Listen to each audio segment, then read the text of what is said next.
love the experience ever since I went for the first time in the Brentwood location and got my glass of champagne. I had this massage. It was just fantastic. So I'd love to kind of start and hear your story, right? I mean, you started the first location back in 2010, right? And here in LA. Tell us a little bit about your background and kind of what inspired you to create DryBar. Well, I mean, first and foremost is the fact that I'm a hairstylist. Well, really the fact that I have naturally curly hair. So, since I since the understand that. time yeah, since the time I was really a little girl, I grew up in South Florida, and so my hair was just always big and frizzy and crazy, and I couldn't figure out how, people didn't have hair like mine. Like what, how did they get that kind of hair? And so like, I always feel like the like seed of the idea for DryBar was actually planted probably quite early in my life because I was so obsessed with my own hair. And fast forward to after high school and trying to figure out what I wanted to do. And a lot of fits and starts and not really getting it right and jumping around from job to job. I finally decided to go to beauty school, and it was like the best decision I ever made. I totally fell in love with it. And, that, ended up being my career. And I was in my early 20s when I went to beauty school, and I worked at a hair salon when I was in high school, and they used to blow out my hair. So I was just always obsessed with blowouts. And so, Yeah. it makes so much sense if you know me and my whole life. It's like Mhm. it makes so much sense to do this. But yeah, I mean, and I always kind of dreamt of a place like DryBar, Yeah. as a kid. I didn't really know it, but um and then when I, got married and became a stay-at-home mom, and I was home with my boys for about 5 years, and I just got the itch to get out there and do something for Mhm. myself. And so I started this mobile blowout business called Straight at Home. And that was like me running around LA blow drying all my mommy friends. And Yeah. that's really when I realized like there's a pretty big hole in the marketplace for a place that does just blowouts, no cuts, no color, just blowouts. And it didn't exist. And I thought if I could create the right price point and make it affordable for enough women, I felt very strongly there was enough women out there like me Mhm. who, which by the way, I always thought this business was going to be more for women who have naturally curly hair, and like Yeah. girls with straight hair were the lucky ones. And so they would never come in. But it turns out that girls with straight hair want curls and volume. So The grass is always greener, right? yeah. So, we opened, I went to my brother, who's my business partner, and my ex-husband, who's a creative director and just so brilliant, and said, I want to turn my mobile business into a brick and mortar and open up a place where instead of me going to them, they come to me. And so that was the idea, 11 years ago. And, we really didn't know if it was going to work, if it was going to resonate. I mean, my Mhm. brother's biggest concern was like, there's how many women are really going to do this? And his wife is one of those women whose hair grows out of her head straight. And that, Yeah. when he's like, Sarah doesn't get blowouts all the time, I'm like, trust me. I And, love and I once I convinced him to do it. And we opened that first location in February 2010. We very, very quickly realized, we were on to something really special. And this was something that really resonated with women. It Mhm. was like the price was right. The experience was great. Everybody loved the location, the branding, all the stuff that I know you love. And, For sure. we like kind of, it was like what we used to say, like it was like lightning in a bottle. We just captured Yeah. it, and we got, it was a mostly hard work, a little bit of luck, and a lot of experience. I mean, I've done hair professionally for 20 something years now, so I'm like Mhm. very uniquely positioned to be, running a blow dry company, which Right. became a bit of an empire. So yeah, it was I mean, in a nutshell, there's a lot more to it, but that's the general story of how it came to be. I love it. And I think you obviously had like the expertise of knowing how to do hair and like kind of like understanding the process of it, right? And how did you, once you I know we originally in our conversation we're kind of talking about like if you build it they will come, right? So you Mhm. have this incredible experience, you have this incredible service, but when you look back, how did you like start the marketing? How did you grow a team that was going to help you build out from just, what was a great experience here in LA to becoming what you have now? Yeah. Well, like I mentioned, I jumped around when I was in my early 20s, and I did work in PR at Rogers and Cowan, which is, pretty big PR firm. So I had some experience in that. And A lot of experience, and so I knew when we were opening DryBar, and in the beginning, it was like a very lean team. It was just me and my brother, but my brother was running another company at the time. Cam, my ex-husband, he was the creative director in advertising agencies, and so it was, and everybody was like doing certain things, but it was like, it was just the three of us really. And then my brother, one of my brother's best friends is a lawyer, so he was helping.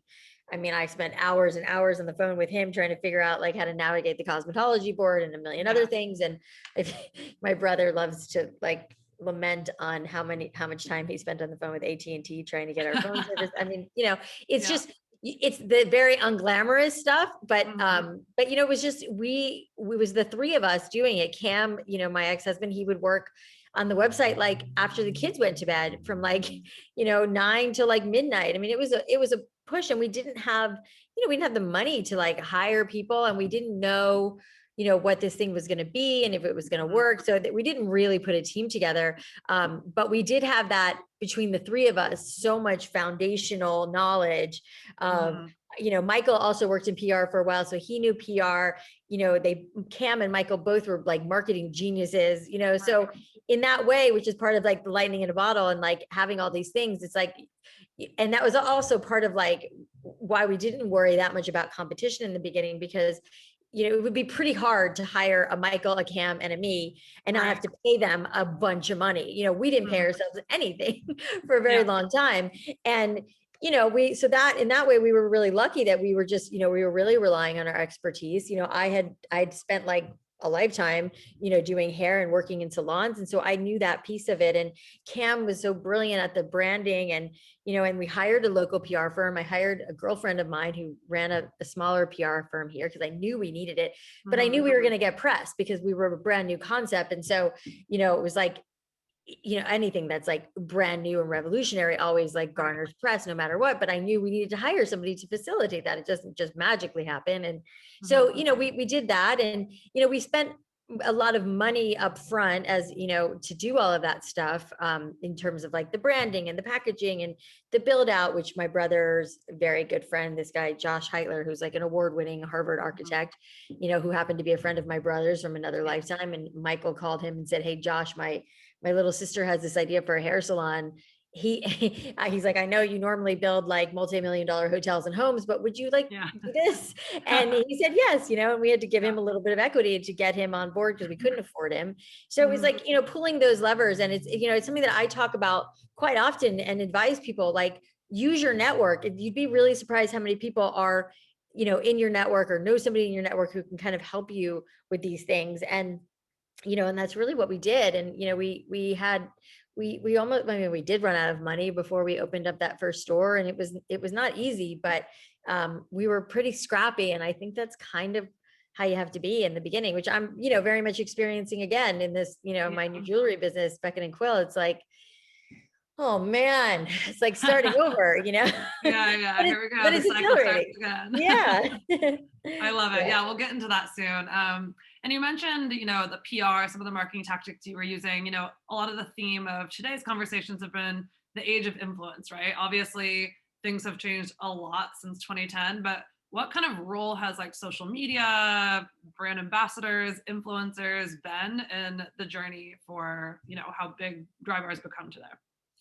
I mean, so much, initially it was so much it's always been so much word of mouth. When we first opened, Instagram, ironically, was just starting, but nobody was really using it. And yeah. But everybody was on Twitter, and people were tweeting tons. I mean, we have a really cool wall in our headquarters office of DryBar, and,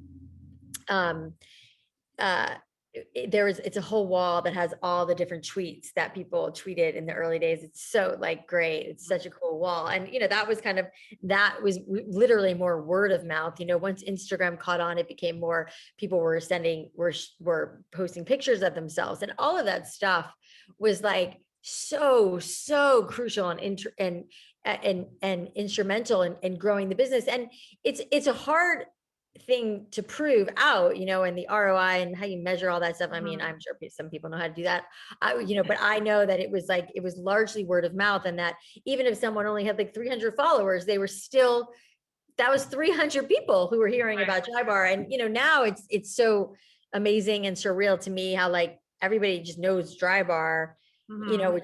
which is like mind blowing to me. But yeah, the social aspect of it was huge, and not just on like Twitter and Instagram, Facebook, and all that, but like also just like the literal word of mouth. It's like you Mhm. see a girlfriend back when we used to see people, Right. and you hug them, and they're like, "Oh, you've just been to Dry Bar," because like Yeah, the our smell. smell Yeah. became iconic, which was like, holy shit, who knew Mhm. that was going to happen? I mean, so there are so many like amazing surprises along the way, but the word of mouth still continues to be a thing. It's like, Mhm. oh, I have a wedding to go to. I'm going to go to Dry Bar. I have an important interview. I'm going to go to Dry Bar. Yep. Women tell me they won't go into a board meeting without a blowout because it Mhm. gives them this extra, layer of confidence, which is really Yep. why the whole thing works. It's like, it's the confidence that you get from having great hair, that like, Mhm. I think, women would pay a whole lot more, but we've made it affordable and accessible to women everywhere. 100%. Yeah, and to that point, women everywhere. I think how important has it been for you to understand and do research on the beauty consumer and really what their values and needs are, right? I think obviously, we know it makes us more confident, but there's also things that you've done in order to really enhance the experience, just like the little things like you always have a chick flick going on like in the background. So how important has researching the consumer needs been, and how have you been doing that? What have been the tactics that you took to understand them? I mean, I don't. I'd love to tell you that there was a whole grand plan around that, but there really wasn't. We, I knew instinctively, and I knew for myself that like I loved getting my hair done and my whole life, and even though I couldn't articulate it back then, I knew I loved it. And I think my mobile business that was like booming, which is what led to Dry Bar. That gave me a lot of confidence because I was like, getting so busy and I was having to say no more than I was saying yes. And I was like, man, there's, you know, at least, and my brother used to always joke, like the women of LA have too much time and too much money on their hands. And that's why the LA locations work. And I'm like, that's not true. It's going to work Yeah. anywhere there's women with hair. And, and it's not even, I mean, it was interesting. Every market we've opened in, I would say as far as like data goes, I mean, it's more about like opening in a shopping center where there's like a lot of daily use, as we put Mhm. it, of like, there's places to eat, there's places to shop for food, for clothing, there's Mhm. like Soul Cycle or whatever it is. So there's Yep. a lot of things that you can do when you're in the shopping center. That was always a big deal for us, making sure that we were in centers like that. Mhm. Eventually that was a big deal, not in the early days, but it was interesting, some of the different markets we've opened in, and most of them have been like pretty popular pretty fast. A lot of the markets we've gone into is because we're getting so much feedback from a particular city or Mhm. group of women who are petitioning us to open Right. Dry Bar there. But then there's cities like, not San Francisco proper, but like the outskirts of San Francisco, which took a little bit longer to ramp, which was so confusing to me. And, it was Mhm. like, I think it was like it was a little bit more of a like, we don't really care about our hair, kind of is like more hippie and whatever, Yeah. until we penetrated that market and we're like, Right. just trust us, come Yeah, in, we're like, okay, experience we're it, we're get on your hair board. blown. Yeah. And so those, and then that market like became huge, so it was definitely more like educating women because, I don't know about you, but like a lot of women I've met, not recently, but before we opened Dry Bar or in the early days, Mhm. they didn't know what a blowout was. I'm like, well, when you go get your hair cut and then they blow it out and it looks the best it ever looks and it never looks that good again, Yeah. that, and so, we did inadvertently create this whole other, area in this whole other niche within the, a multi-billion dollar industry kind of by accident. Mhm. But we educated the consumer and women, like, it was like, and I love that because it's like you don't always know what you need or want. And the fact that we made this affordable, which historically wasn't the case, as Yeah. is like, you normally go to a hair salon, they used to anyways charge you upwards of $80 to $100, or a discount chain like a Fantastic Sam's or like Mhm. Jean Louis David in New York. Yeah. They're much cheaper, but there's variable pricing, so it can get expensive. Also, it's like you're sitting next to a kid getting a haircut, like the experience isn't there. So, Right. it was really just, I think, like so many great businesses are born out of personal necessity. Like I knew that I loved this idea. And I had so many girlfriends and clients from my mobile business who thought this was a great idea, Sure. and sure, like there's some data, that where we go in a particular neighborhood, there Mhm. is like, household income and things like that we look at. But I still stand by, wherever there's women with hair. Definitely. Never stand Yeah. up. Yeah. There's a lot of us. So you got a good Yeah. consumer base. We're getting a bunch of great audience questions that are kind of coming up onto my next question really is, obviously you created this vision for the experience, but you also grew the company, right, to have incredible products. How, some of these questions are, how did you enter into this very competitive marketplace, right? Like having the hairbrush and the hair dryer. What kind of tactics were you using to set yourself apart from competitors? Well, we were, in such an amazing position because, I wanted to have products from the get-go. And, because I was a hairstylist and I had used what felt like everything on the planet, we were using, a mishmash of products in our shops. And they weren't like all working together great. Some were too heavy. The fragrances didn't like all work together. And so it was like, I really wanted to do product early on, but it was extremely hard. And it wasn't until we ended up raising a bunch of money that we were able to do it. But I think the reason it did so well and the competitive edge we had was the fact that like we made all our products, and frankly still do, just very focused on this one thing, like blowouts, making your Mhm. blowouts like look as good as it can, last as long as it can, and your hair is healthy, and and keep the integrity of your hair. And Right. those are the things those were like our pillars. And that's kind of how we based the product line. So we weren't trying to be everything to everybody. Mhm. And when we launched, which was like in year 3-ish, the hair category was still largely growing in places like Sephora and Ulta. They weren't Mhm. in Sephora at that time. It was like all they carried was like Bumble and Living Proof. Yeah. Now there's like probably like 10 to 15, if not more, hair product lines, which is great. Mhm. But the particular, obviously, point of difference for us was that we had established already that we were like, your place for blowouts, and that was all we focused on. And so we were making products that were just focused on blowouts. So if you wanted a great, to do a great blowout on your hair and you wanted the DryBar experience, but you weren't close to a DryBar, Mhm. now you can get it on your own. I put out a book a couple of years ago that was like the guide to great hair, and went through a bunch of different scenarios of how to do hair. And really that's what that's what the products were made for. It's like you can't get into DryBar, but you can use our products and our blow dryers and our brushes and our dry shampoo and yada yada. Mhm. And that, I think that people trusted the name DryBar. We had built this great brand. We had all this press. We had so much happening that we felt like this people would, and ultimately did, really trust us with these products. And that's what happened, which was crazy, building a second business within a business. And Right. ultimately we ended up having two businesses in one, which was Mhm. super fun. Super Yeah. crazy. Yeah. Well, it's been really inspiring to watch. And, I think obviously you created this incredible brand, this experience of women coming into the salons. And then all of a sudden, 2020 comes and sets us back on our heels. Salons close. Obviously, the in real life experience is just kind of halted.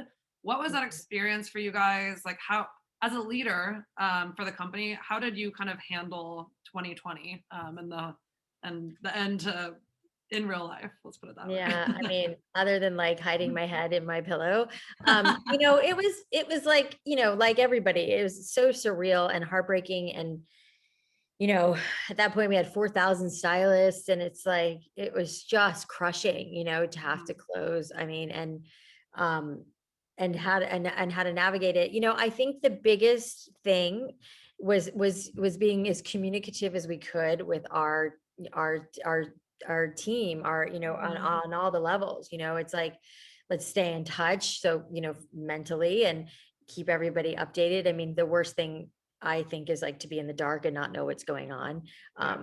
So, that was really like our kind of guiding light, is let's keep talking, let's keep meeting on Zoom. Let's have, we were, organizing virtual town halls, and we were doing, as much as we could. We, in the earlier days, we did a couple of like big sales where we gave all the profits to the stylists, and, to try to help. And it was, Mhm. we tried to get as crafty and creative as we could. But it was really challenging, but I think it was like being very open and very considerate of what everybody was going through.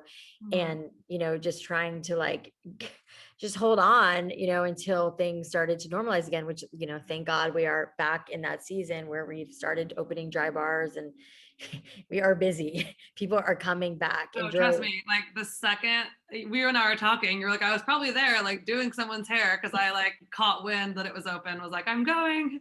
Yeah, yeah. I mean, people are really anxious to get back into, doing. I mean, yeah. I mean, obviously, there's so much talk right now about self-care and how everyone's like getting back is gonna. I mean, I also have a massage, company, Squeeze, where it's, Yeah. it closed down too, and now it's back open, and we're also super super busy because everyone's looking for like, well, to get out of their house, obviously, and to do Mhm. something that feels good. And so, we've been so mentally strained this last year that it'll be a good time now for the kind of the beauty and wellness industry. So Yeah, that's my next goodness. question, and also have some other audience questions related to this is, what trends have you seen in the beauty or like self-care industry since 2020, and how, as a brand, can you effectively participate in those conversations during 20, like during, I guess now, hopefully the lights end of Yeah.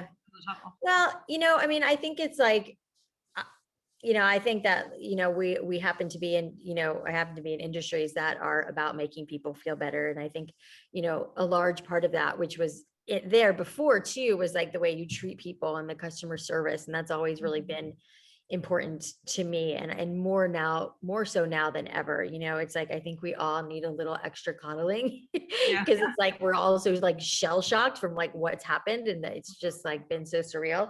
And I think that this is a great opportunity for businesses that have been closed for a long time to be able to like reopen, and everyone's really happy to be there. Yeah. So that's a silver lining, and I think something that is just as important.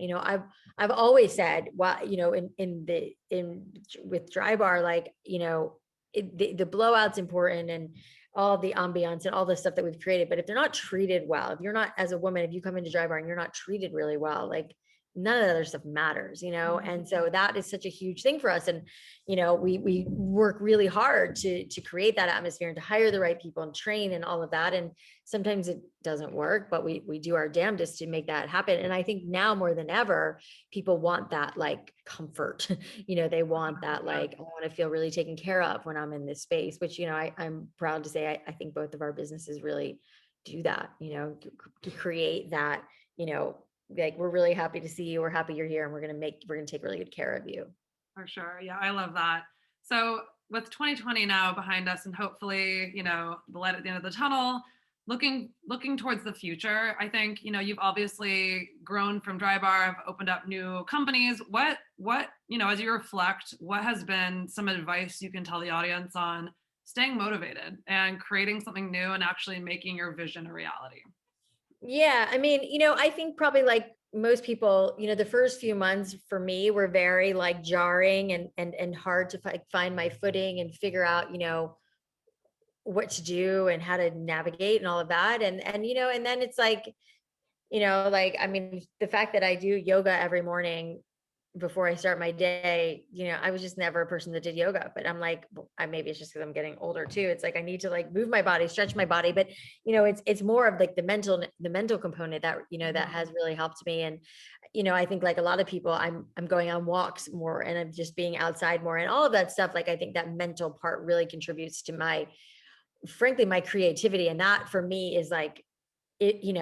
It's pretty amazing if you're just like, if you like, for me, I'm listening to music and I just walk.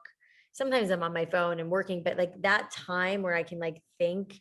without like, being pulled in a lot of different directions, which is like historically not been my life, Yeah. is usually when I like, come up with the best ideas and I think about things, and I think that's why, in the midst of all of this, I, decided to start a jewelry company. And a lot of that was out of, obviously the brick and mortar world is a little crazy right now and it's Right. coming back, but I wanted to try my hand in something new, which was like a direct to consumer business, which Mhm. which is like full of interesting and fun new Yeah. challenges.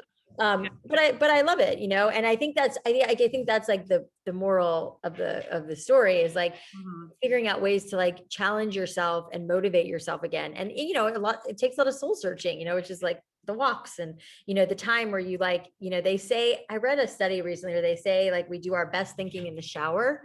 Yeah. I think it's the noise and it's the fact that like we're not on a device and we're not, and it's like take longer showers, Yeah. but figure out the thing that like gets you excited, Mhm. and then for me, it was like, I love jewelry so much. I fell in love with this, this brand that I thought I could really help elevate, and the girl who Mhm. was running it. And so we joined forces, and it was about a year in the making that business, or this business. But, and I think it was like finding something new that like lit me up and got me excited again. And that sometimes it's harder to find, and sometimes it's harder to execute. And, but I think that's kind of the most important thing right now. For sure. So what have been some of the, I know you and I talked about this a little bit on our preparation. What have been some of the challenges you've faced with kind of starting a new company, like being in jewelry and again, like D2C, which is different, right? From like what has been in your lane for so long. What have been some of the challenges you've experienced and how have you been trying to stay on top of trends to make sure you're, top of mind? Well, yeah, I mean, I think we might have touched on this, which is why I think you might be smirking. But, I think as you asked that question, because, I think I naively, felt like this will be like a piece of cake. And, people, a fair amount of people anyways know who I am and know what DryBar is. So like surely they no problem. And really what I have found is like it's hard. It's hard to get people to go to your website. There are a lot of like levers to pull. It's like a constant, like you have to constantly be at it, get creative and think of new ways to get people excited about going to your business. I mean, obviously like DryBar was new and a new concept. So that was part of what drove people. And I think that, what we're doing with Beckett and Quill is like our kind of tagline is high end, not high spend. So we do a lot of pieces that are gold filled that you would never know aren't solid gold and they don't have the high price tag, for someone like me. And I have found so many other women like this. That's like, we want, jewelry is like fun and trendy and you want to like wear stuff sometimes and then you want new stuff and you want to be able to buy stuff frequently. And that's kind of, our DNA is that you can afford to buy a handful of jewelry that rather than just one, $4,000 necklace that you're like Right. petrified to lose or break or whatever. And so that was kind of the impetus of this business, but it's, it is challenging to get people to the website, and it's like, I mean, one of my favorite things to do is like to look at the app that like records all the sales and like the money that comes in. And I Yeah. get so Yeah. excited when, when there's a new order and it's low right now, but it's like, how do we get it up and how do we get more people this and what do people want? And so we're constantly like studying the business right now and trying to figure it out, which I'm really enjoying, Mhm. and it's really funny how we see like when we've like been promoting something or we've been talking about something or a lot, or somebody like Katie Couric, who's a friend of mine, Mhm. I sent her jewelry that I just thought she would like, and she has not taken it off. And it's like we've gotten so much business from it because she's always wearing it, and we've, her team is so amazing, and Yeah. she's posted and tagged about it, and it brings in a lot of business. But it's like you got to always be pulling and those levers. And for me, I'm like reaching out to every friend and influencer and everybody I know, and like this, like, Mhm. will you do this for us? And and that's part of what being an entrepreneur is, and a new business owner. It's like being really scrappy and like using as many resources as you can. And but yeah, it's full of challenges, but Yeah. they're also really fun. 100%. Keeps you on your toes. It does. Well, for, as a founder for the Brand Innovators audience, what does innovation mean to you? And I think, obviously a new brand that you create yourself is so special to your heart. How do you balance enough risk, right? Enough risk taking and hiring people who are great at what they do while also, protecting the integrity of the brand and what it's meant to be originally and what you envisioned. Yeah, I mean, that's such a unique question for what the brand is. It's like with DryBar, we knew early on that we were onto something really special and magical, and we knew that we needed to grow it pretty quickly to be Mhm. the leader in the space. That was important to us, and we knew, I mean, very quickly we were getting copycats all over the place. So we knew we wanted that. Um, we wanted to have like that advantage and open stores as much as possible. So, we ended up having to give up a lot of equity to raise a lot of money to do that, not organically. And that was one way to grow. I feel like I have lots of friends who have grown their businesses slower, and because they didn't want to give up equity, they wanted to keep it, they were okay growing slower. And then Mhm. of course there's examples of like people who never gave up, any equity and ended up, being really profitable on their own, and figuring out, it's just like, it's all over the place. But I think it's like, it's so particular to the founders and to the, like, what the goals are, like for Mhm. me, I know I could raise a bunch of money. I basically funded this business of Beckett and Quill, and Meredith, who's my partner, she has sweat equity, and I put up all the money. And last go round with DryBar, my brother put up all the money, and I had sweat equity, which is kind of a fun, Right. circle moment for me. But I could easily raise more money, and potentially move faster, by doing more ad sales and spending more marketing dollars and all of those things. And I'm like, I'm okay, because we're not under the gun. I'm not like dying to pay myself back right now. Yeah. So, we're kind of slow rolling it. Where like, with DryBar, we didn't feel like we could do that. We felt like we really needed to move quickly. Yeah. So I think it's such a personal thing of where you want to go. Like, what are your goals? What's the most important thing? And there's like nothing, it's not wrong or right. It's like some people like start a business and they want to get in and out as quickly as possible. And that's like a whole different like game plan than someone like what we're doing, which is like, we're slowly growing the company, and kind of living within our means for right now, Mhm. and seeing where it goes. And maybe that strategy will change, but that's kind of, where we're at now. Yeah, I love that. So as you reflect, I mean, obviously you have DryBar, which is the incredible accomplishment, and your new projects that you're working on. What has been some of your favorite campaigns or initiatives that you've played a role in throughout your career? Like from a marketing standpoint, you mean? Yeah, yeah. Like, yeah, I mean, I think one of my favorite things that we did at DryBar, is like this, one of our kind of pillars is like surprise and delight, that we really love being able to like, really surprise a client with something amazing, whether it's like a free blowout or a treat or something. And so, one of the things that we did, one of the like levers we pulled a lot when we were opening new stores, because, we had a lot of women who were going to come anyways, we would Mhm. partner with, different brands like Luna Bars. One year, one opening, they bought out all the blowouts for the women that were coming in that day. And those women didn't know it until they were checking out. And we say, oh, by the way, Luna Bars paid for your blowout today, which is like, you're like, what? I mean, just to Yeah, give you're like, something free is so, sets people back, and it's just so awesome when that happens. And then you also get a Luna Bar. And so we would partner with a lot of different brands and give that opportunity to a lot of different brands. So like, this is a great way to get you in front of, a really captive audience. And most of our stores, in normal times are doing between like 100 to 200 blowouts a day. So it's a really great, marketing, especially if you're doing it for all of our stores, which right. brands have done too. And so those things I really like because of that surprise and delight element. I don't, with that said though, I'm also highly,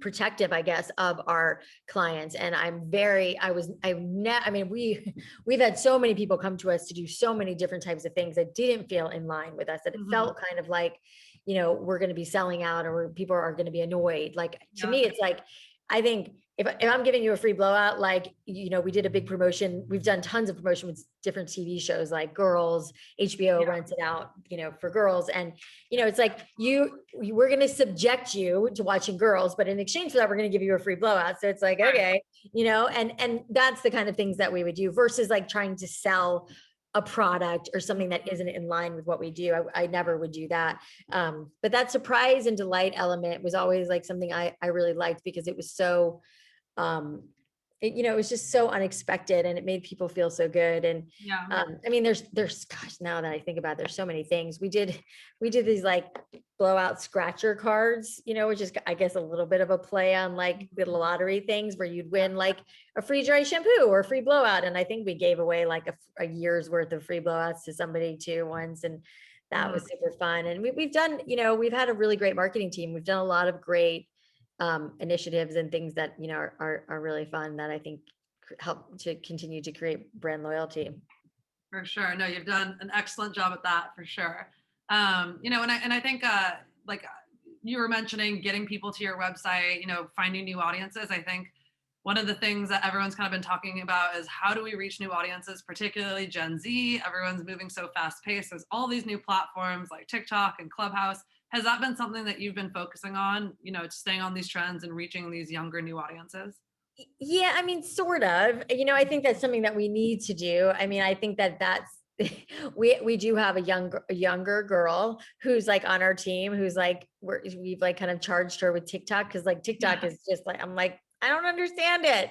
Yeah. But my 14 and 6-year-old sons are on it all the time. They send me TikToks all the time. And so Yeah. yes, I think that is, an area that we want to penetrate that we just need to learn more about. And I think that is part of like, you kind of only you have to like walk before you run. I mean, for us, like I think we're establishing, kind of the or getting the low hanging fruit right now.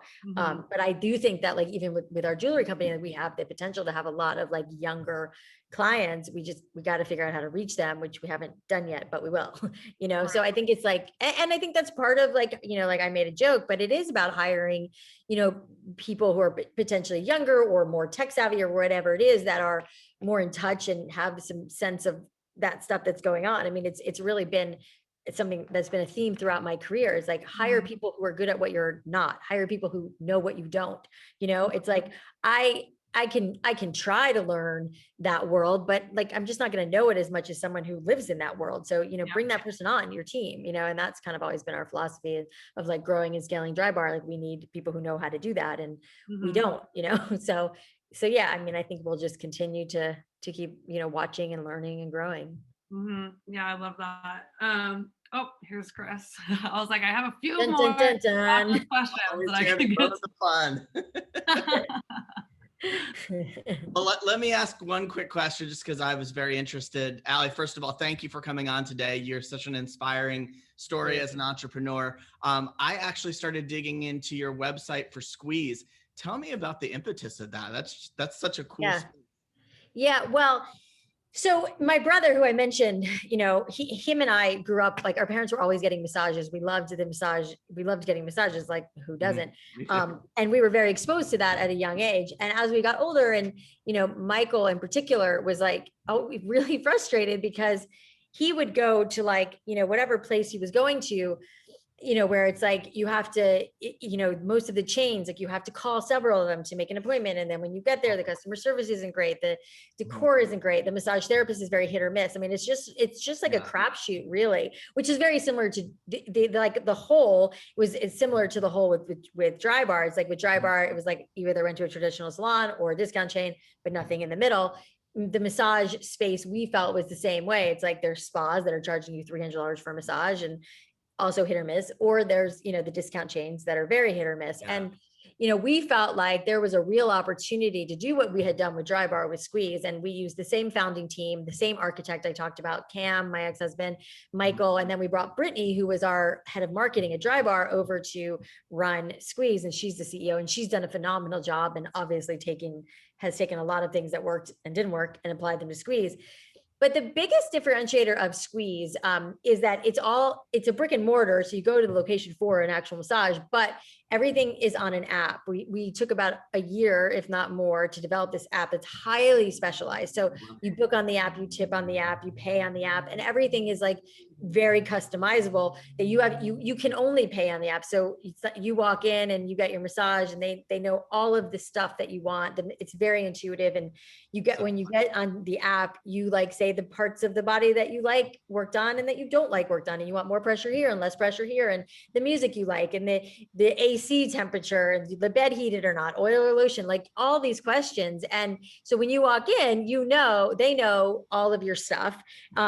And just like Uber or Postmates, where you don't have to deal with like the paying, when you're done with your massage, you just like walk out, which by the way, is a strange feeling. I remember even like the first time I experienced it as a client, I'm like, so I'm just going to go, but it's so nice because you don't have to deal with that like annoying checkout, like finding your name and your stuff and you're standing behind somebody and your face is all squished and you just want to get out of there. So we really eliminated all the things that we found to be like annoying about the pretty much the way the model is set up anywhere else. So it's pretty special. And what's fascinating too, is if you look at Yelp, we have like all 5-star reviews, which is somebody in the service business for 10 years. That's not normal. I mean, it's almost like you would almost think it's fake, but it's not, I mean, it is like all 5-star reviews. And, Brittany's done a phenomenal job. We put, we are very discerning on what therapists we hire. And Brittany's created such a great environment for therapists, which is historically not great in most places too. So yeah, it's pretty special, and we're pretty excited about it. Truly brilliant. Well, thank you so much for coming on today. Your story is absolutely inspiring. By the way, Leigh is living her best life today. So she got to interview Peloton, which she loves, and now you. So she is probably just like walking on the clouds right now. That's awesome. Well, that feels really good. Thank you guys for having me. It was really fun. Absolutely. Well, thank you guys again. All right. So we're at our last session of the day. And